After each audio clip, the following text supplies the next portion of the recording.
यह हदीस पढ़ी, उन्होंने ऐसा कह दिया, तो ये हुआ जलसा जिस पर लोग चर्चा करते हैं, तबसरा होता है। और अभी आप जलसा ही छोड़ के आप लोग जा रहे हैं तो चर्चा क्या होगा? चर्चा का तो सवाल ही नहीं पैदा होता है। जब सुन ही नहीं है तो चर्चा कैसे होगा जी? जब आदमी गौर से गुफ्तगू सुनता है तब उस पर बहस होती है और चर्चा होता है।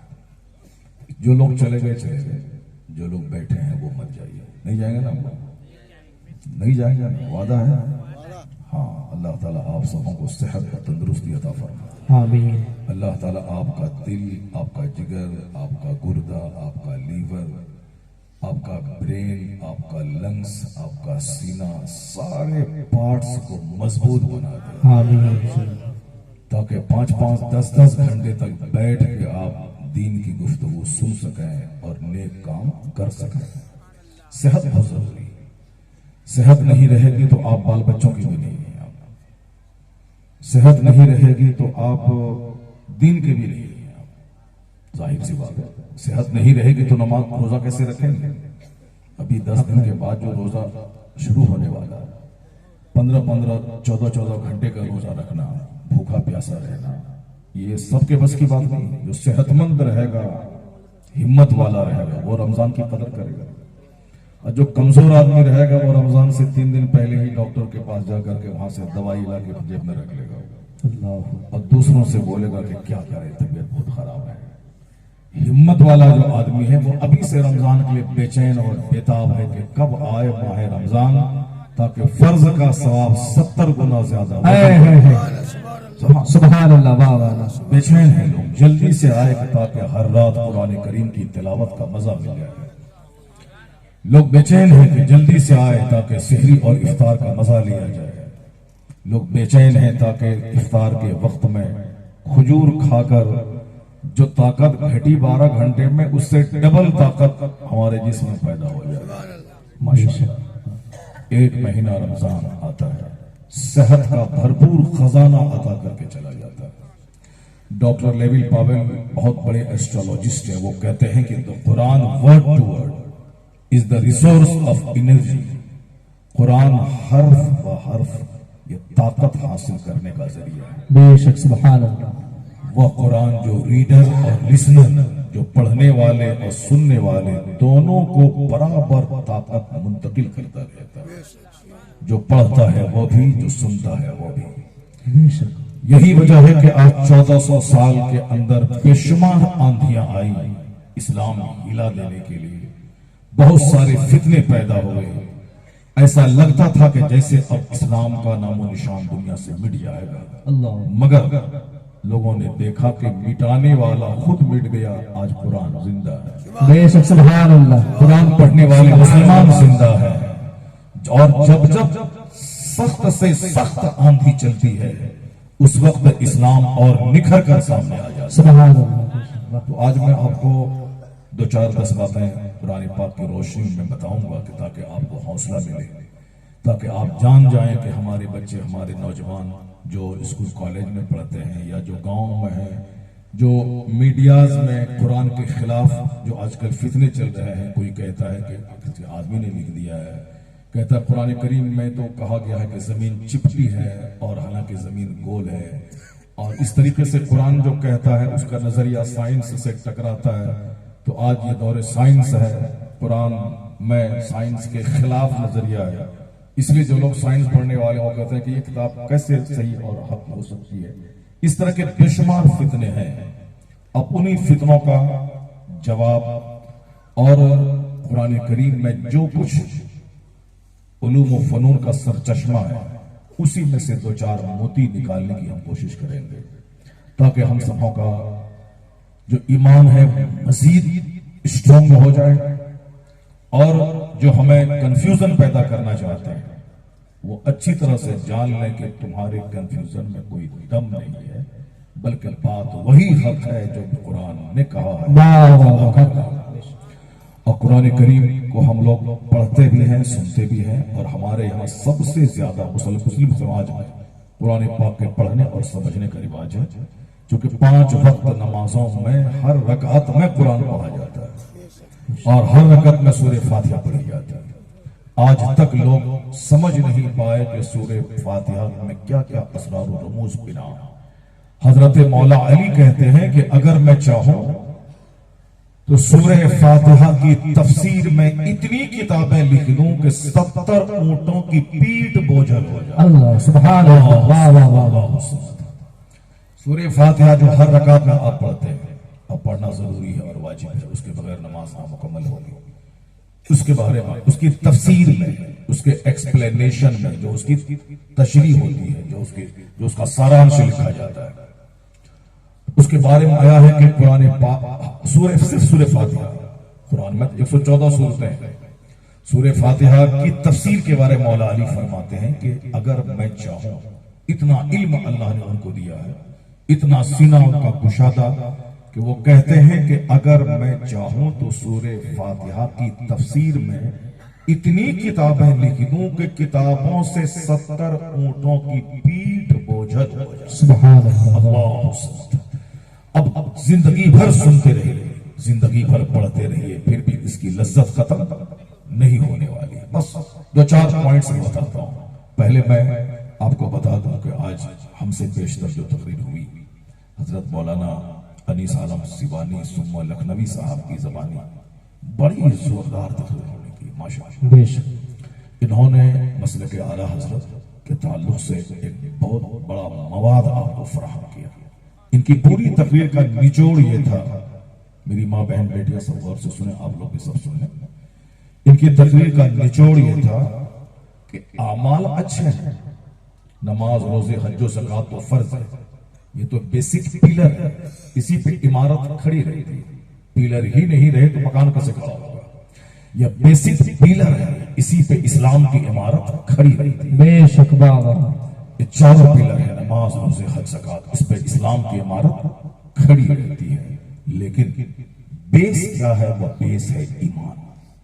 सबसे बड़ी दौलत है ईमान। अगर ईमान नहीं रहा तो समझ लें कि आमाल सालिहा बेवज़न है, बेरूह।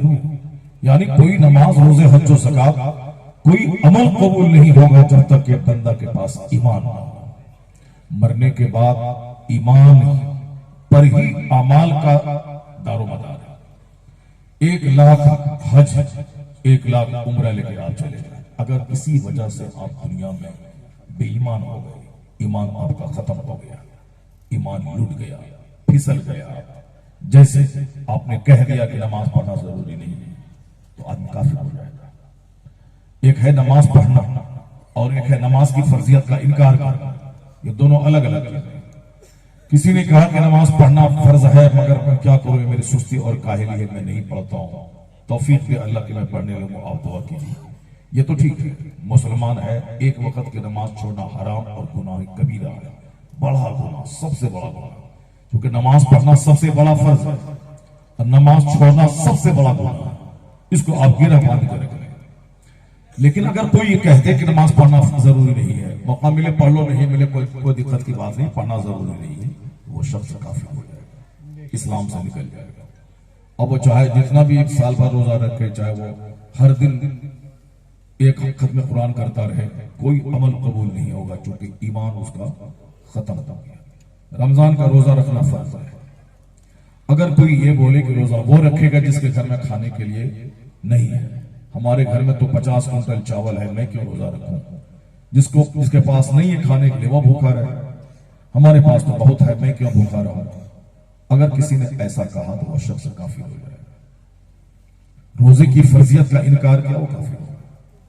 एक है रोजा नहीं रखना, बहुत बड़ा गुनाह, इतना बड़ा गुनाह है कि अगर एक रोजा जानबूझकर किसी ने छोड़ दिया तो उसके बदले में 60 रोजे उसको रखने पड़ेंगे, और कंटिन्यू, बिल्कुल पैदल पे, एक रोजा बीच में छूटे नहीं, जहां छोटा फिर दोबारा 60 रोजे उसको रखने पड़ेंगे।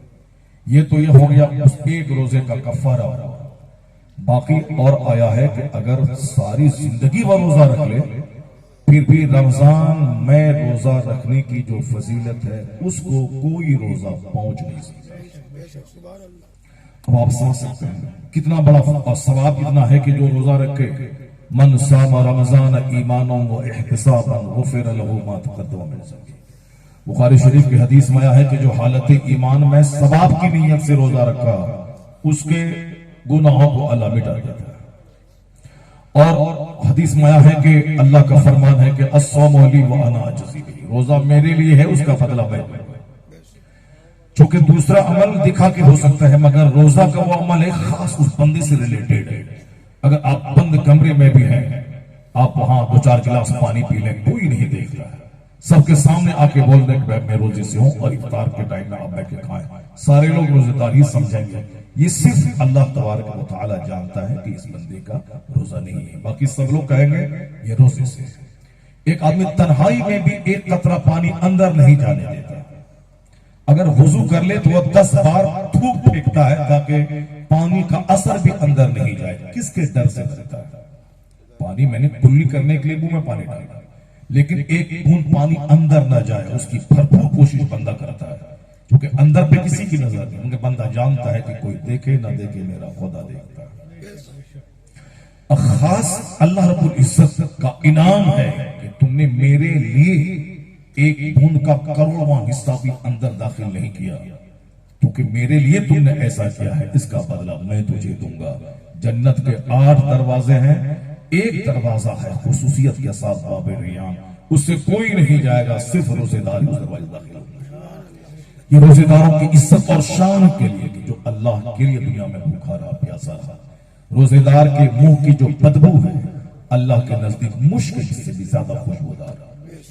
भूखे रहने की वजह से बदबू निकलती, मगर ये बदबू अल्लाह के नजदीक कस्तूरी से भी ज्यादा खुशबूदार।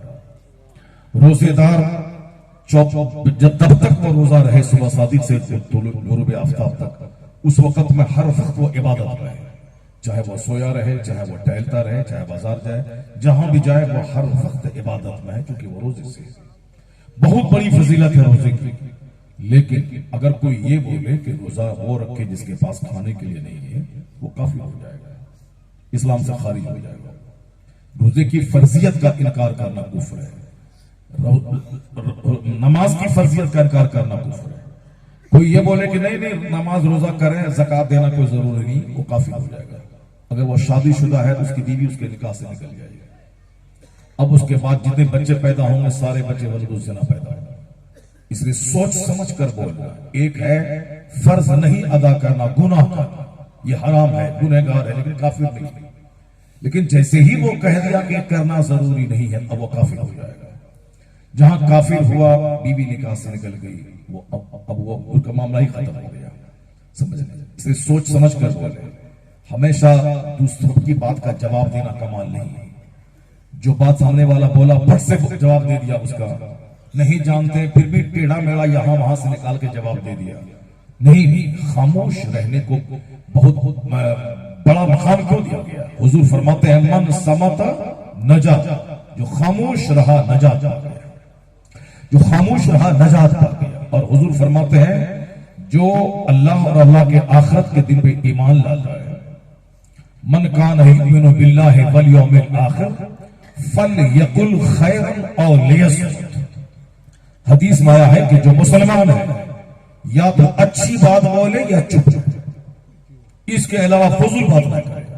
या तो अच्छी बात बोले या चुप रहे, गटर मटर नहीं करे, बेकार की बातें ना बोले, इससे कोई फायदा नहीं, न दीन का फायदा है न दुनिया का फायदा है। बिजनेस की बात करनी है तो ठीक है, दुनिया में हलाल कमाने की बात करनी है। खेती के ताल्लुक से कुछ मशवरा लेना है, किस खेत में क्या लगाएं, कितना बीज डालें, कितना खाद डालें, कब कब पानी डालें, किस मौसम में इस बीज को लगाएं, ये ठीक, ये मशवरा ठीक है, क्योंकि उसका ताल्लुक रोजी से है।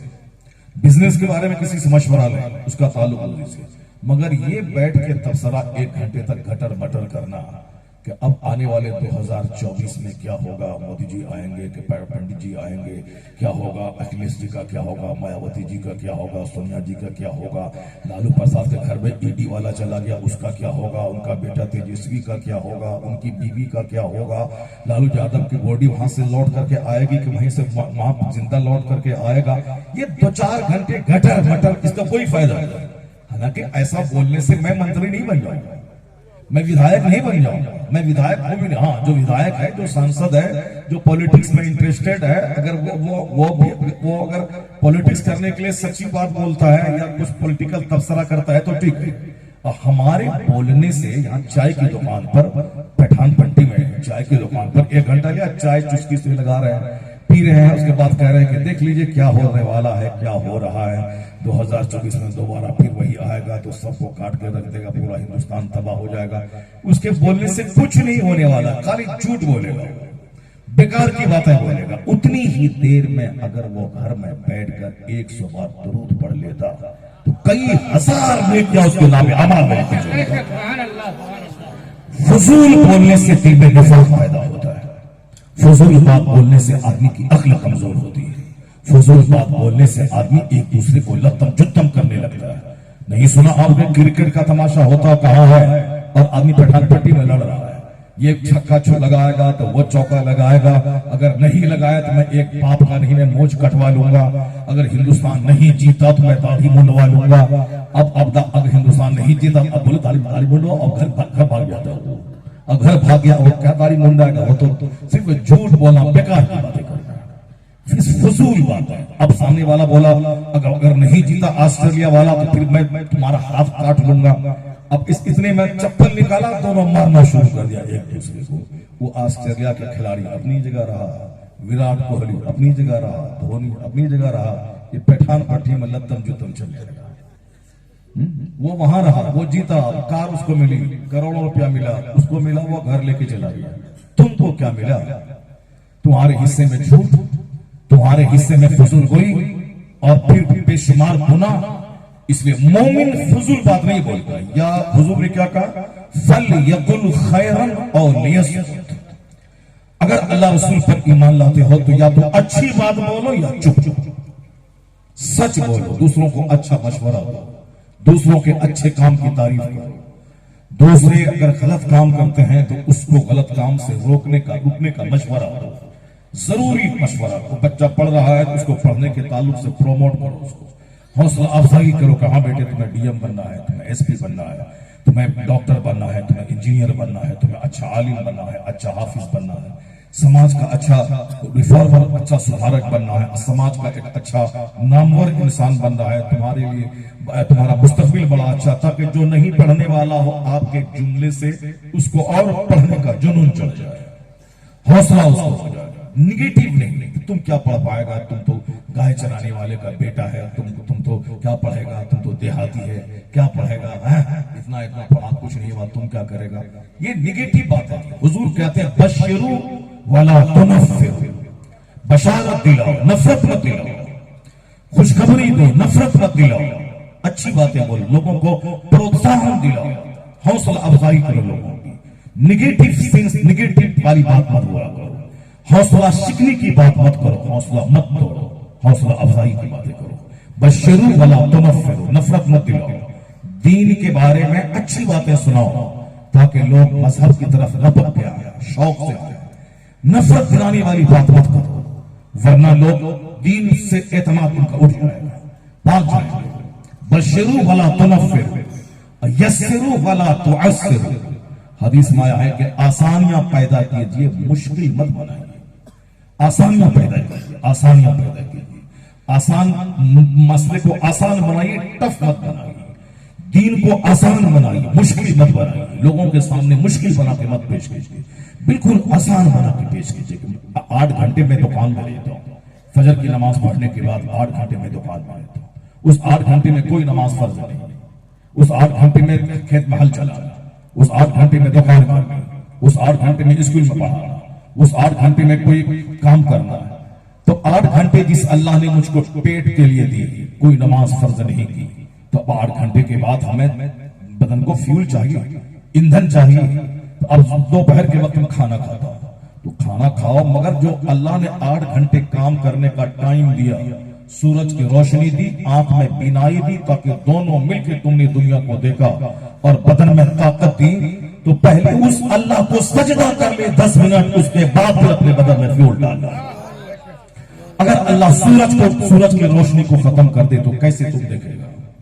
और अल्लाह अगर आंख की बीमारी खत्म कर दे तो सूरज है आंख नहीं है कैसे देखेगा, आंख है सूरज नहीं है कैसे देखेगा।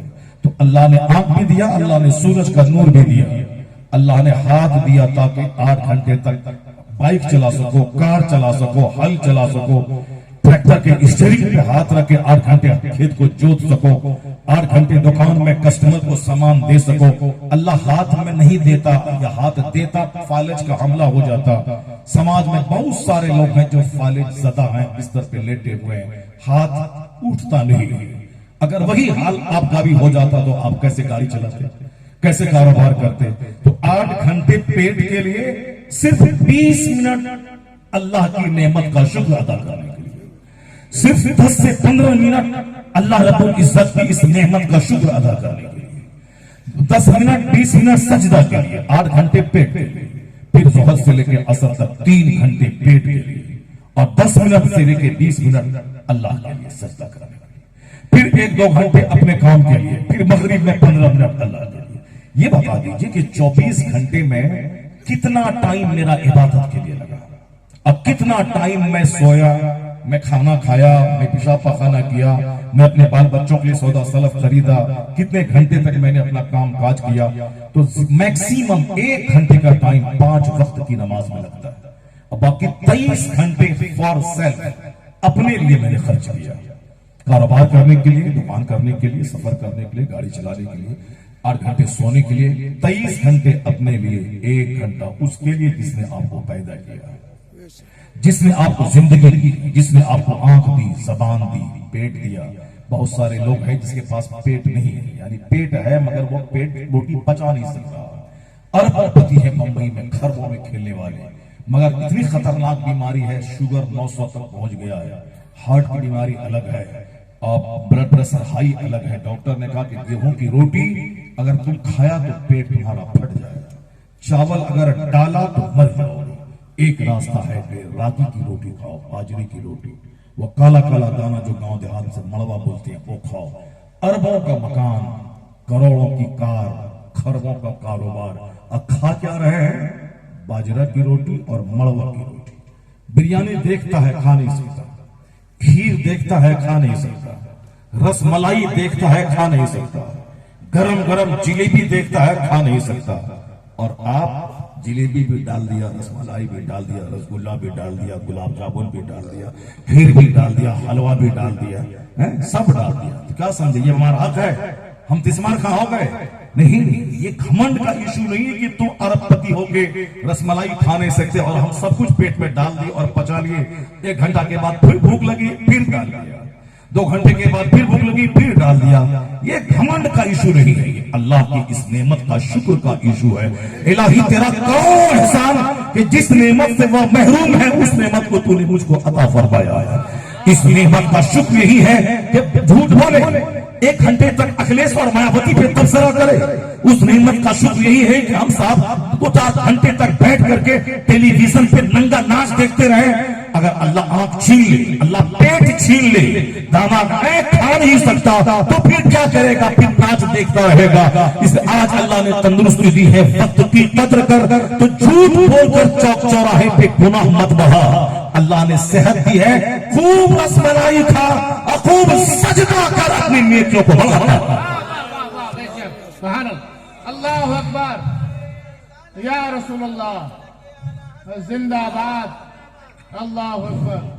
अल्लाह अगर सेहत छीन लेगा तो न खेत के लायक रहेगा, न गाड़ी ड्राइव करने के लायक रहेगा, और न ही नमाज पढ़ने के लायक रहेगा।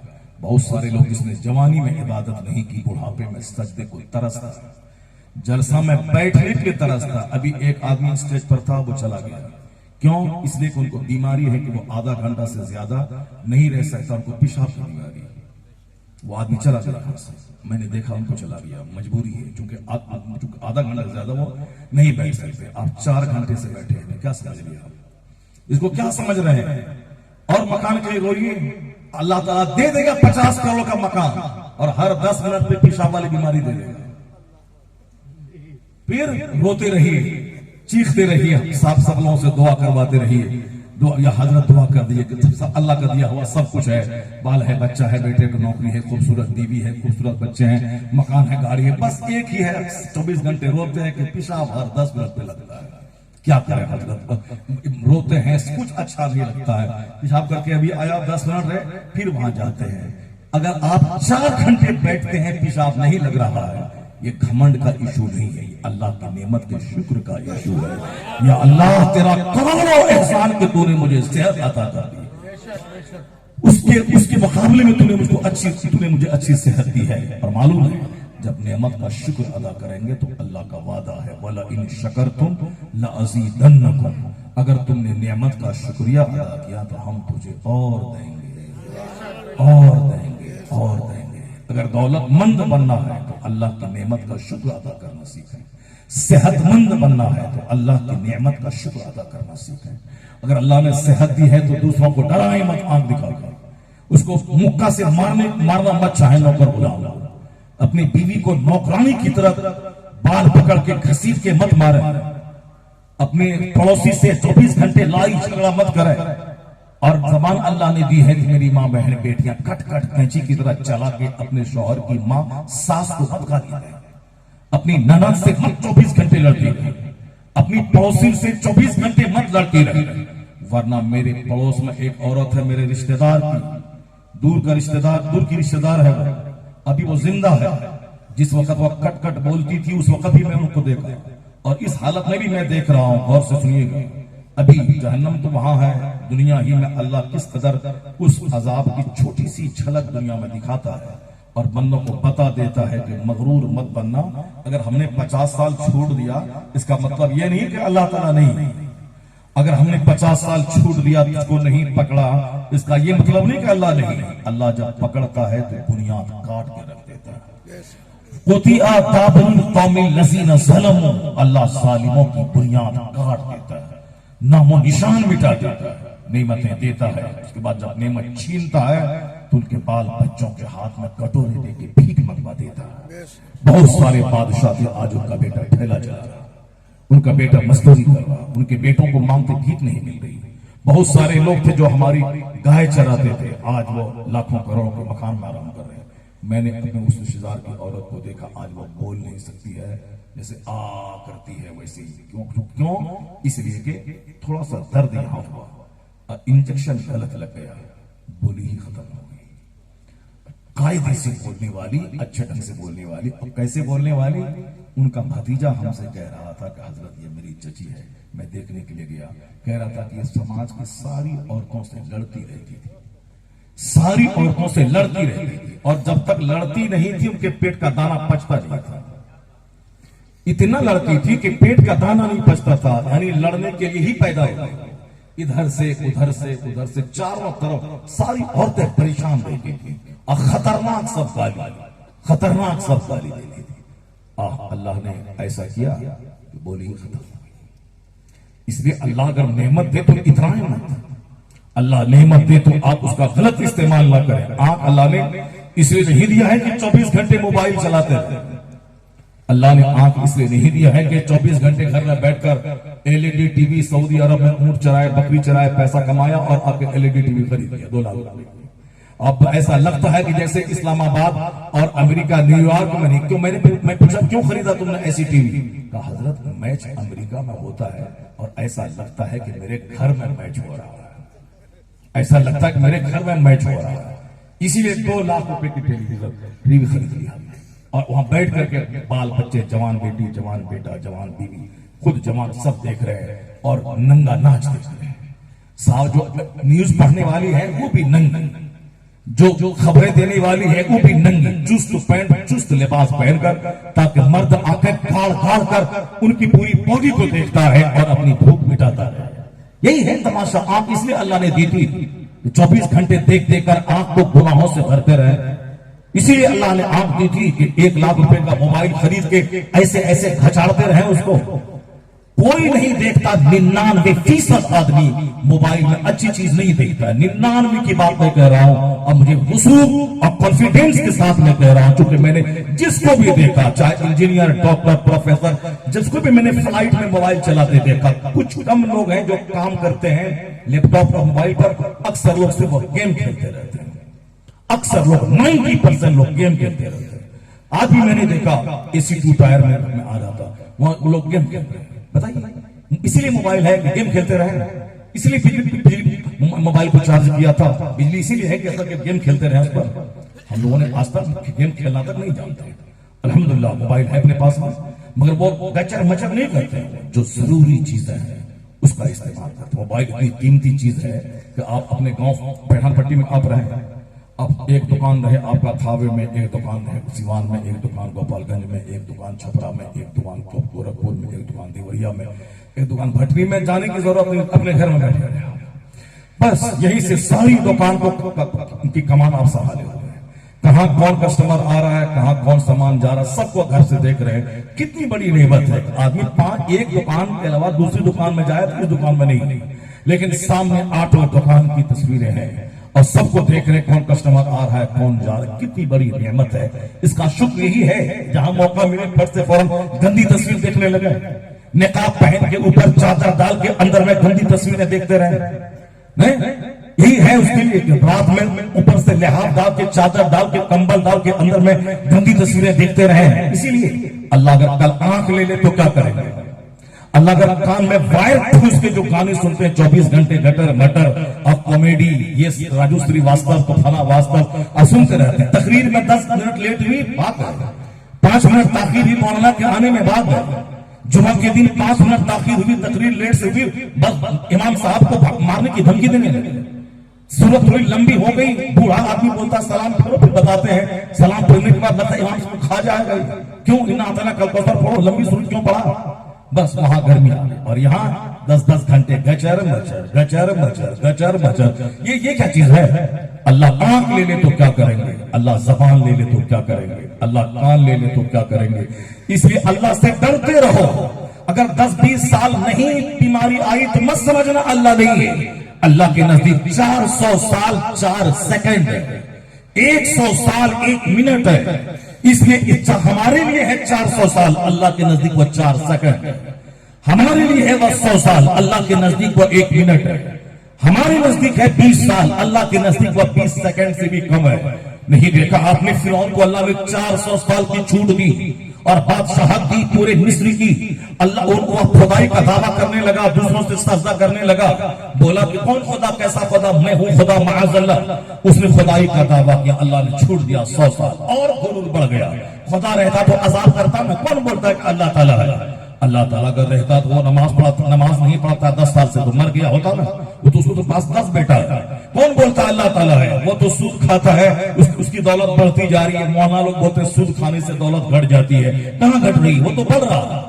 इसी में बंदा धोखा खा जाता है। क्यों? वो 10 साल से सूद खाता है, कारोबार घटा दिया। वह 20 साल से नमाज छोड़ता है। आप बोलते हैं कि जो फजर छोड़ता है चेहरे का नूर खत्म हो जाता है, जो जोहर छोड़ता है बदन की ताकत खत्म हो जाती है। आप बोलते हैं कि हदीस में आया है जो असर छोड़ता है उनके जो जोहर छोड़ता है रोजी से बरकत खत्म हो जाती है, जो असर छोड़ता है बदन से ताकत खत्म हो जाती है, जो मगरिब छोड़ता है औलाद से फरमा बरदारी खत्म हो जाती है, जो ईशा छोड़ता है नींद से राहत खत्म हो जाती है। अब आप तो बोलते हैं कि जोहर छोड़ने से बरकत खत्म होती। कहां? हम तो 1 बीघा जमीन थी मेरे पास, 10 बीघा खरीद लिया, फिर 2 साल के बाद 20 बीघा खरीद लिया, फिर मैंने गोपालगंज में 50 करोड़ की प्रॉपर्टी मैंने खरीद लिया। कहा? हम तो नहीं पढ़ते कोई नमाज, जुम्मा पढ़ते हैं। आप बोलते हैं जोहर नहीं पढ़ेगा तो रोजी से बरकत खत्म हो जाएगी। ये सब क्या हो रहा है? धोखा खा गए तुम। इसलिए खा गए कि तुम्हारी उम्र अभी हो रही 50 साल और तुम 15 साल से पहले तो थे, तुम गैर मुकल्लफ बच्चे थे, उस वक्त कोई गुनाह नहीं था। अब जब से जवान हुए उसके बाद से जिंदगी को जोड़ लो, कितने दिन हुए? वो 35 साल। 50 में 15 माइनस 35 साल। 35 साल 35 सेकंड भी नहीं है अल्लाह के नजदीक। इसी में घबरा गए कि वो सूद खाया उसको कुछ नहीं हुआ, हमने नमाज छोड़ी जोहर की मेरा कुछ नहीं हुआ। अल्लाह के नजदीक 100 साल 1 सेकंड। मरने के बाद जिस दुनिया में जाएंगे वहां का एक दिन कितना है मालूम है? काम मिकदार 50,000 साल। यानी मरने के बाद जिस दुनिया में आप कदम रखेंगे वहां का एक दिन दुनियावी गिनती के हिसाब से 50,000 साल के बराबर है। आपकी तकरीर सुन रहे हैं? आप सुन रहे हैं ना? सुन रहे हैं तो जोर से बोले सुभान अल्लाह। हाँ, हाथ रख के बोले ला इलाहा इल्लल्लाह। गौर से सुनिए, तकरीर मैं करूंगा कुरान शरीफ से 5 आयत पढ़ूंगा और साइंस की 5 रिसर्च में बयान करूंगा।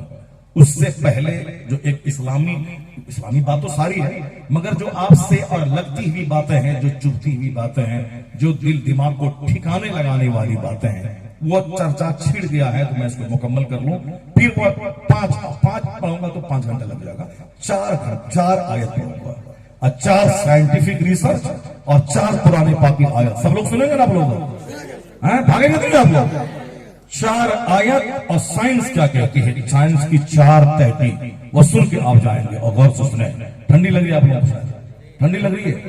ठंडी लग रही है, हमको पसीना आ रहा है और आपको ठंडी लग रही है। गौर से सिर्फ बात पे नजर रहे, इंशाल्लाह ठंडी खत्म हो जाएगी। जब ठंडी में भीग कर सफर होता है, हल जोता जाता है, रात में खेत में पानी पटाया जाता है, तो कभी सर्दी में बैठकर जन्नत भी कमाया जाए। अल्लाह तबारक व तआला आप सबों को सेहत और तंदुरुस्ती अता फरमाए। बहुत अच्छा मसाज आपका बन गया है, सुनने का रुझान आपका पैदा हो गया है। बस मैं इसको मुकम्मल करूं, उसके बाद मैं पहली आयत को मैं टच करता हूं, साइंटिफिक रिसर्च और कुरान पाक की आयत, और फिर पता चलेगा कि साइंस में कितना दम है और कुरान ने 1400 साल पहले क्या कहा। फिर आप जब उठेंगे यहां से तो लगेगा कौन कहता है कि इस्लाम खतरे में है। साइंस इल्म बढ़ता जाएगा, कलमा पढ़ने वालों की तादाद में इजाफा होता जाएगा। ऐसे नहीं इस्लाम कोई खीरा मूली गाजर नहीं कि उठा के उसको उखाड़ के कोई फेंक दे। न किसी पंडित जी में दम है कि इस्लाम मिटा दे, न किसी मोदी जी में दम है कि इस्लाम मिटा दे, न किसी अमेरिका के जो बाइडेन में दम है कि इस्लाम मिटा दे। इस्लाम 1400 साल से पीछा कभी मुड़ के नहीं देखा। पहला दिन के 1 कलमा पढ़ने वाला था, उसके बाद 1 लाख कलमा पढ़ने वाले हो गए। फिर दुश्मनी बढ़ती गई, 1 करोड़ कलमा पढ़ने वाला हो गया। फिर दुश्मनी बढ़ती गई, 100 करोड़ कलमा पढ़ने वाला हो गया। और आज पिछले कई सालों से दुश्मनी दुश्मनी दुश्मनी, ये लुच्चा, वो लफंगा, ये बदतमीज, ये कुत्ता, ये बंदर इस्लाम के खिलाफ तबसरा करता है। उन बंदरों को क्या मालूम कि पहले तो 1 अरब मुसलमान था और आज की तारीख में 200 करोड़ मुसलमान हैं, जिसके नाम के साथ लफ्ज़ मोहम्मद जुड़ा हुआ है। तो 200 करोड़ मोहम्मदी फौज पीछे पलट के नहीं देखेगी, दुश्मन पैदा होता जाएगा, मोहम्मदी फौज बढ़ती चलेगी। अल्लाह अकबर, अल्लाह अकबर, या रसूलल्लाह, जिंदाबाद, अल्लाह अकबर। इस्लाम के बारे में ज्यादा तबसरा करने की कोई जरूरत नहीं है आपको। आप चाय पान की दुकान पर कभी तबसरा मत करें कि दुनिया में क्या हो रहा है, इस्लाम खतरे में है। ऐसा नहीं, इस्लाम खतरे में न कभी था, न आज है, न कयामत तक रहेगा। अलबत्ता हमारे घर में अगर LED टीवी चल रही है लंबी 24 घंटे, मेरी बेटी के बदन में क्रिश्चियनों की बेटियों जैसा लिबास, चुस्त पैंट, फटा हुआ जींस और दुपट्टा नहीं, तो मेरी बेटी खतरे में है, उसका ईमान खतरे में है। मेरा बेटा अगर क्रिश्चियनों और फिल्म के जोकरों की तरह चारों तरफ से बाल मूंद कर, मुंह में गुटखा डालकर, हाथ में धागा बांधकर, गले में सिकरी पहनकर, चारों उंगली में 4 अंगूठी पहनकर, पांव में धागा पहनकर, और साहब वो ऐसे झूमता है, मोबाइल कान में तार ठूस कर, जोहर असर मगरिब इशा कुछ नहीं, रोजा कुछ नहीं, तरावी कुछ नहीं, मुसलमान का बेटा है काम सारा काफिरों जैसा, वो खतरे में है। मुमकिन है उसका ईमान लूट जाए, वो किसी काफिर की बेटी को लेके भाग जाए, उसके माँ बाप की नाक कट जाए, ये तो होगा, उसका ईमान लूटेगा, वो जहन्नम में जलेगा। इस्लाम का कुछ नहीं होगा, एक जोकर काफिर होगा और 50 साइंटिस्ट रोजाना कलमा पढ़ के मुसलमान हो जाएगा। Islam was not in danger, Islam is not in danger. माशाअल्लाह, अल्लाह ताला सेहत आफियत नसीब फरमाए। माशाअल्लाह, मौलाना साहब माशाअल्लाह जा रहे हैं, अब ज़ईफ़ आदमी हैं और बहुत देर तक महफिल में बैठे, बस इनकी दुआएं रहें, इदारा चलता रहेगा और आप सब लोग आबाद रहेंगे और इनको जाने दें। अल्लाह ताला आप सबों के दिल और दिमाग सबों को सच्ची अच्छी रोशनी अता फरमाए। आपकी तवज्जो मेरी तरफ रहनी चाहिए जो मैं कहना चाहता हूँ। इस्लाम के फ्यूचर के बारे में तबसरा करना छोड़ दें, क्योंकि हम लोग 100 साल पहले नहीं थे। हम लोगों को, आपकी कितने लोग यहाँ बैठे हैं, कितने लोग, कितनी उम्र है, किसकी उम्र कितनी होगी जो 100 साल से ज्यादा, किसी को उम्र नहीं। सारे लोग 100 के नीचे ही है। हमारी उम्र 53 होने जा रही है। आपकी उम्र किसी की 40, किसी की 50, किसी की 60, किसी की 80, 80 साल का तो कोई यहाँ नहीं होगा मेरे ख्याल से।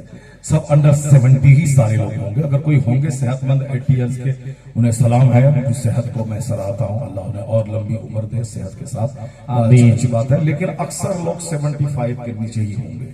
100 साल पहले हम और आप कोई नहीं थे, मगर इस्लाम था। और ये भी सच है कि हम लोग 100 साल के बाद दुनिया में कोई नहीं रहेंगे। 100 साल के बाद कोई नहीं रहेगा, ना हम रहेंगे ना आप रहेंगे। आज जितने लोग दुनिया में हैं, इसमें से कोई 100 साल के बाद नहीं रहेगा। अगर किसी की उम्र 100 साल प्लस होगी भी तो वो बिस्तर पे पड़ा रहने वाला नाकारा होगा। उसका रहना न रहना दोनों बेकार है, दोनों बराबर है। उसकी बात नहीं, बात है कि 100 साल पहले हम नहीं थे मगर इस्लाम था। 100 साल के बाद हम नहीं रहेंगे मगर इस्लाम रहेगा, इस्लाम रहेगा। इसलिए हमें तबसरा करना इस्लाम पर नहीं, अपने ऊपर तबसरा करना है कि मेरी मौत किस हालत में होगी। मैं खाल चलाते मरूंगा कि झूठ बोलते हुए मरूंगा, कि कहां मरूंगा, शराब की भट्टी में मरूंगा, कि शादी के दिन नाचते हुए मरूंगा, कि शादी से 3 दिन पहले मर जाऊंगा, कि बारात वापस आएगी उसी में मर जाऊंगा। अब जलजला आएगा सुबह के टाइम, उसी टाइम में घर के सारे लोग मलबे में दब के मर जाएंगे। अपनी मौत की फिक्र करें कि मैं कहां मरूंगा, कैसे मरूंगा, किस हाल में मरूंगा, मेरा मुस्तकबिल क्या है। मरने से पहले पहले मैं शराबी बन जाऊंगा, कि बदकार बन जाऊंगा, गुनहगार बन जाऊंगा। क्योंकि कोई कुछ नहीं कह सकता कि कल किसकी सोच कैसी रहेगी। आदमी की सोच बदलती रहती है। आज आलिम की खिदमत, आलिम की सोहबत, दिन की महफिल में हाजिरी, और 10 दिन के बाद आदमी चेंज हो जाता है। नहीं नहीं, ये सब ढोंग ढांग में नहीं पड़ना है। कमाओ खाओ मस्ती करो, जिंदगी दी है कमाने खाने पीने के लिए। रंग मरने के बाद नाचना होगा, मरने के बाद शराब पीना होगा, नहीं, दुनिया ही में शराब, नाच गाना डांस सब कर लो, खाओ पियो मौज मस्ती करो, मर जाओ, यही जिंदगी। जिसे और सब लोग बोलते रहते हैं। पहले बोला था कि नहीं नहीं, दुनिया तो एक पानी का बुलबुला है, खत्म। अब क्या बोलता है, दुनिया में मस्ती करो, खाओ पियो, मर जाओ। फौरन आदमी का प्लान चेंज हो जाता है, दिमाग चेंज होता है। आलिम के पास बैठो तो जन्नत सामने नजर आती है। डकैत के पास चले जाएं, कोई जन्नत जहन्नम नहीं। खाओ कमाओ, दौलत मेहनत से नहीं मिलती है। डकैती करो, बैंक लूटो, एक रात में 1 करोड़ रुपए मिल जाएंगे। मेहनत करने से कहीं पैसा मिलता है। आदमी की सोच बदलती रहती है, उलटता पुलटता रहता है, कभी कुछ कभी कुछ। आपसे अच्छा कोई आदमी नहीं। 10 मिनट के बाद बोलेगा इससे बड़ा कमीना कोई नहीं। देखते ना शादी ब्याह में कितने हम लोग खर्च करते हैं अपने गाँव में, खूब कार्ड छपाया, डेकोरेशन किया। अरे जैसी मेरी बिटिया की शादी होने वाली है, पूरे पठान पट्टी की क्या हैसियत है, पूरे गोपालगंज डिस्ट्रिक्ट में किसी की बेटी की शादी मेरी बेटी की तरह नहीं होगी। मैंने 5 करोड़ रुपए रखा है। एक 10,000 आदमी को दावत दिया, खाने के लिए 40 तरह के आइटम होंगे। खूब जबरदस्त। उन्होंने 25 साल की पूरी कमाई को निचोड़ के रखा और बिटिया की शादी में सबको उड़ा दिया। जितने लोग आए थे खाने के, हाँ अब तो समझ आई, अरे क्या जबरदस्त आपने इंतजाम किया। आप तो 5 करोड़ की शादी करवा रहे हैं, माशाअल्लाह। क्या डेकोरेशन, क्या कार्ड, क्या दूल्हा, क्या बारात, क्या गाड़ियां, क्या आइटम, क्या मिठाइयां, क्या गोश्त, क्या कबाब, क्या कोरमा। अभी तारीफ क्या, अभी 1 मिनट के सामने हमने उनकी तारीफ की सामने 1 मिनट के बाद जहां मुलाकात हुई, बोला मेरा सर से क्या, अरे हराम का था, लुटा रहा है, लूट के लाया था, फूट के खर्च कर रहा है। 1 सेकंड में जो दूसरों की खुशी तलाश करेगा और सोचेगा कि हमको इज्जत मिलेगी, अल्लाह की कसम इज्जत नहीं मिलेगी। और जो अल्लाह रसूल को खुश करने के लिए काम करेगा, दुनिया बोले ना बोले, मुझे अल्लाह रसूल को खुश करना है। सिंपल शादी, सादी शादी, हराम से महफूज शादी, नाच से, गाने से, डीजे से, बिंजू से, नाचने से महफूज शादी। लोग बोले कि बारात जा रही है, कि जनाजा जा रहा है, बोलने वाला उससे कुछ नहीं, मुझे मुस्तफा को देखना है, मुझे अल्लाह को देखना है। वो अगर मुस्तफा की खुशनुदी की खातिर शादी करे, लोग भले ही बोले कि जनाजा जा रहा है, कि बारात जा रही है, लेकिन अल्लाह उसके दिल में मोहब्बत डालेगा। कल वही गायबानों में चर्चा करेगा, वाह क्या सुन्नतों से सजी शादी है, वाह क्या शादी है। इसका है, जलील करने वाला अल्लाह है। जो लोगों की खुशी ढूंढेगा अल्लाह जलील कर देगा, और जो अल्लाह की खुशी तलाश करेगा अल्लाह लोगों के दिल में उसकी मोहब्बत करेगा। सुभान अल्लाह। नारे तकबीर, नारे रिसालत, खलीफे हुजूर ताजुश शरिया मुफ्ती शहरयार रजा खान साहब किबला, नारे तकबीर, नारे रिसालत। बाबा इंसान का सुभान अल्लाह, बहुत उम्दा। पल में कुछ, पल में कुछ, पल में कुछ, पल में बदलता रहेगा। इसलिए हमेशा आदमी को अपने ईमान के बारे में फिक्र करना चाहिए, बेशक अपने आखिरत के बारे में सोचनी चाहिए कि जब अभी नमाज पढ़ रहा हूं तो ऐसा दिन कभी नहीं आए कि नमाज छोड़ देनी पड़े। आज मैं दरूद शरीफ पढ़ रहा हूं, ऐसी मसरूफियत जिंदगी में नहीं आए कि यह नेमत मुझसे छिन जाए। अल्लाह से यही दुआ करे, या अल्लाह मैं तो हज करने गया, हज करके आ गया, अब मेरा हज रद्द न हो, मेरे हज को तू कबूल फरमा ले। सारी जिंदगी वह दुआ करे तो नेकी करने के बाद इतराए नहीं, और फिर अपनी नेकी पर घमंड ना करे, क्योंकि बहुत सारे लोग हैं लाखों जो नमाजी थे मरने से पहले बेनमाजी हो गए। बेशुमार लोग थे मरने से पहले जवानी में नेक थे, बुढ़ापे में बद से बदतर हो गए। इसलिए हमेशा अल्लाह से डरने वाले लोग हर वक्त कांपते रहते हैं कि मेरी ये हालत जो आज है वो कल रहेगी कि या नहीं रहेगी। वो अल्लाह से हमेशा ही दुआ करते हैं, या अल्लाह इसी अच्छी हालत में मुझे रखना।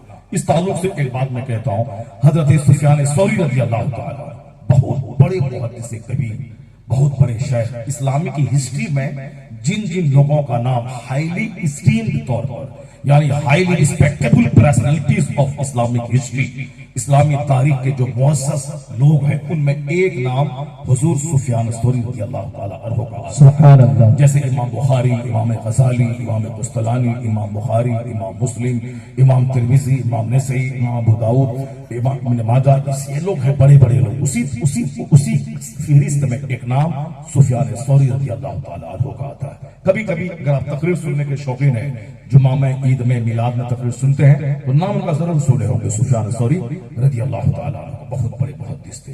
मालूम है आपको, जवानी के दिन में उनकी कमर झुक गई थी। जवानी में, लोग तो बुढ़ापे में झुकते हैं, मगर वह जवानी ही में झुक गई थी कमर। किसी ने पूछा कि हुजूर आप आलिम हैं, जवान हैं, आलिम हैं तो क्या हुआ, जवान तो हैं, जवानी में कमर क्यों झुक गई आपकी? उन्होंने कहा था कि एक जिंदगी का वाकया और हादसा मेरी कमर को झुका दिया है। आदमी जिंदगी में कभी कभी ऐसा जबरदस्त हादसा आता है कि आदमी गूंगा हो जाता है। लोग कहते हैं ये आदमी समाज में बोल बोल के सबको हंसाता था, लेकिन आज चुप है, बोल नहीं रहा है। कोई जिंदगी का कोई खतरनाक हादसा आदमी को गूंगा बना देता है, कोई खतरनाक हादसा आदमी को झुका देता है, कमर झुक जाती है। उन हादसों में बहुत सारे लोग बेईमान भी हो जाते हैं, काफिर भी हो जाते हैं, अल्लाह को गाली देने लगते हैं, माअज़ल्लाह। इस्लाम से हट के जो सोचेगा हर वाकया उसे तबाह बर्बाद कर सकता है, लेकिन इस्लामी सोच के साथ अगर वो रहे तो चाहे हजार नेमत मिले कभी फिरौन नहीं होगा, चाहे हजार मुसीबतों का पहाड़ टूटे कभी वो अल्लाह को गाली देंगे, काफिर नहीं होगा। इसीलिए दीनी महफिलों में वाज़ो नसीहत सुनते रहना चाहिए, आलिमों की सोहबत में बैठना चाहिए ताकि दिल जिंदा रहे, मरे नहीं, दिमाग तमाम कचरों से, तमाम कंफ्यूजन से बचता रहे। इसीलिए है इस्लामी किताबों का मुताला, ताकि कचरा दिमाग का दूर होता रहे। इसीलिए है नेक लोगों की गुफ्तगू सुनना, ताकि दिल मरने से बच जाए। इसीलिए है जुमा की तकरीर, ताकि हर जुमा को कंफ्यूजन दूर होता रहे, अल्लाह का डर दिल में पैदा हो। इसीलिए है ईदैन का खुतबा, ताकि आदमी के दिल में अल्लाह का डर पैदा हो। इसीलिए है कुरान पाक की तिलावत, ताकि आंख से आंसू बहता रहे और आंख सूखने से बच जाए। एक है वो आंख की आंसू ही बंद हो। दो खतरनाक बीमारियां होती, एक तो है कि दिल मर जाता है, अल्लाह के खौफ से नहीं रोएगा तो दिल मरेगा, आंख खराब होगी। और दूसरी बीमारी डॉक्टर कहते हैं मेडिकल साइंस की रोशनी में कि आंख की बीमारी उसको ज्यादा होती है जिसकी आंख से आंसू नहीं निकलते।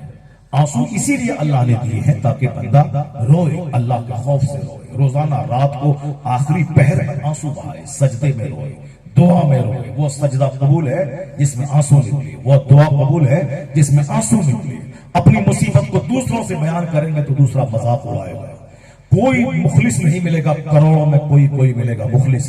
इसलिए फट से मुसीबत खोल के बयान मत करें, चाहे कोई भी रहे। अपने बेटे से भी बाप मुसीबत बयान न करे, अपना बेटा बाप से मुसीबत बयान न करे, बीवी शौहर से मुसीबत बयान न करे, शौहर बीवी के सामने अपनी मुसीबत बयान न करे, बल्कि सबसे पहले उसकी बारगाह में मुसीबत बयान करे जो दूसरों के सामने जलील नहीं करता, पर्दापोशी फरमाता, सुभान अल्लाह, पर्दापोशी फरमाता है और मुसीबतें हल करता है। वो अल्लाह रब्बुल इज्जत के साथ है, जिसके सामने रो रो कर अपना गम सुना, अपनी मुसीबत सबसे पहले उस दरबार में बताए, इलाही मेरी नौकरी छूटने वाली है, मालिक तू रज़ाक है, तू इज्जत को सलामती अता करना, इलाही मेरे बेटे बीमार है, मौत के करीब है, मालिक तू ही जिंदगी देने वाला है, तू ही मौत देने वाला है, मेरे बेटे को शफा दे दे। या अल्लाह, कारोबार में जबरदस्त खसारा, लोगों को कर्ज के बोझ में दबा हूं, जहर खाने को मन कर रहा है, लेकिन या अल्लाह मैं तेरे डर से मैं जहर नहीं खा रहा हूं,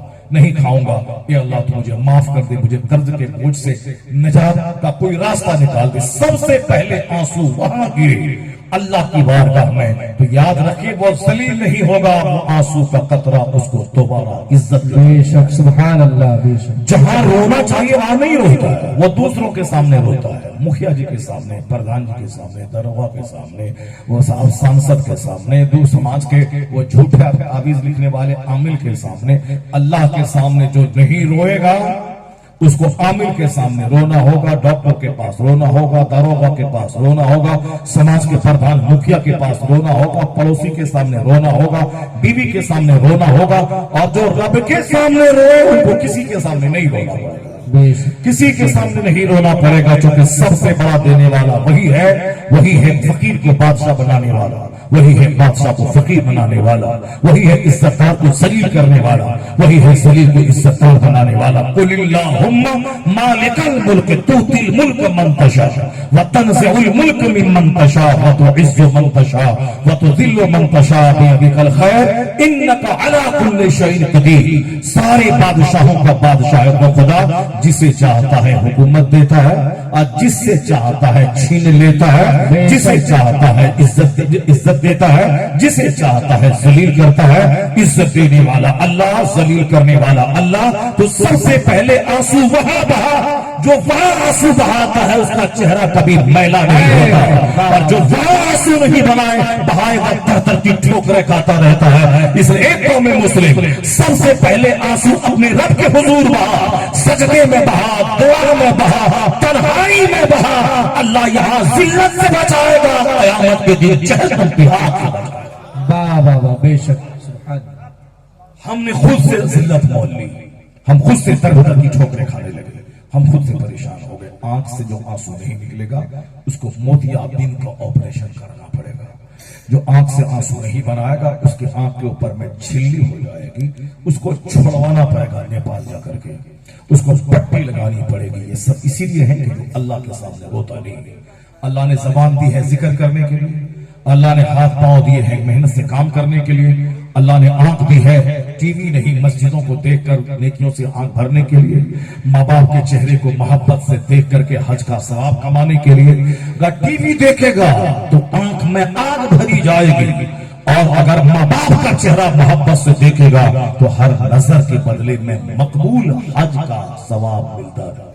बेशक, सुभान अल्लाह। एक दिन में 100 बार टीवी देखा, 100 बार अधनंगी लड़की को देखा, या औरत अधनंगे लड़के को देखा, उनकी आंख में आग भरी जाएगी। लड़का उस अधनंगी लड़की को देखा, इसकी आंख में आग भरी जाएगी। और अगर वहां से आंख बचा के मां को 100 बार अगर मोहब्बत से देखा या बाप को देखा, तो हुजूर की हदीस में आया है कि हज्जे मबरूर का अज्र अल्लाह उसे अता फरमाएगा।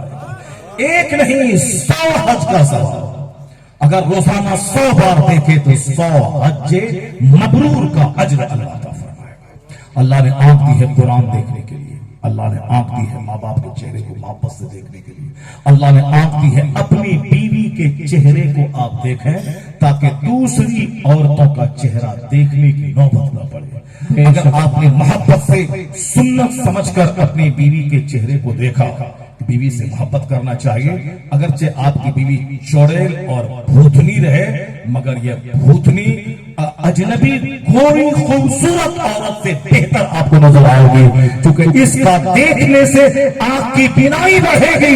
अगर दूसरी खूबसूरत औरत को देखा तो आपकी बिनाई घटती चली जाएगी। देखना है तो मां को देखा, देखना है तो बीवी को देखें, देखना है तो अपने बाप को देखें, अपने बच्चे को देखें। अपने बच्चे को जब देखेंगे कलेजा ठंडा हो जाता है।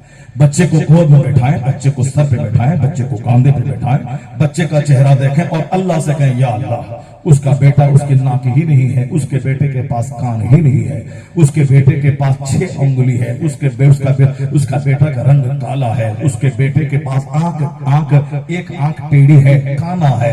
या अल्लाह, तेरा करोड़ों एहसान है कि तूने मुझे ऐसा चांद जैसा बेटा अता किया कि आंख सलामत, नाक सलामत, कान सलामत, रुखसार सलामत, पेशानी सलामत, हाथ सलामत, पांव सलामत। तो वो जाके चौराहे पे घमंड मत करे, गुटखा खा के, लेर बोला लटका के, पान खा के, पूरा पीर की कपा में लपेट के, हाँ मेरा बेटा सबसे खूबसूरत है। नहीं, बल्कि वो रब की बात में सजदा करे, मालिक तूने जो औलाद की सूरत में नेमत दी है, इसका शुक्र मुझसे अदा न हो पाएगा। तो नेमत पे गौर करता जाए, सजदा बढ़ाता जाए,